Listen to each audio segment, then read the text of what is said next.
আজকে বাড়ি ফেরার সময় 2 ঘন্টা জ্যামে এত রোদ দাঁড়িয়ে থাকতে হবে ভাবতে পারিনি। চলে এসেছি আর একটা নিউ মিনি ব্লগের সাথে। আজকে হচ্ছে সেকেন্ড ডে কলেজে যাওয়ার। তো আগের মিনি ব্লগে দেখেছিলাম আমরা গেছিলাম কলেজ, এই মিনি ব্লগে হচ্ছে আমরা যাচ্ছি কলেজ। তো আজ হচ্ছে আমাদের ওয়ার্কশপের ক্লাস, তো সেই জন্য আর বাড়ি থেকে বেরিয়েছি ঠিক টাইমে, কিন্তু মোরাডে জ্যামে আমাদের অবস্থা খারাপ, সেই জন্য লেট হয়ে গেছে।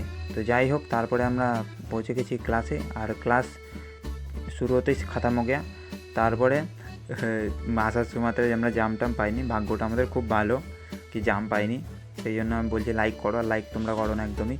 আর আকাশের ওয়েদারটা কত সুন্দর, সেই না? আর আমার বন্ধু গার্লফ্রেন্ডের সাথে কথা বলছে, समझ रहे हो। তো যাই হোক, ওকে বললাম বাড়ি থেকে কথা বলবি। তারপরে আমরা মোরাডে জামে 2 ঘন্টা থেকে দাঁড়িয়ে আছি, একটা ট্রেন দুটো ট্রেন এরকম করে পাস করলো।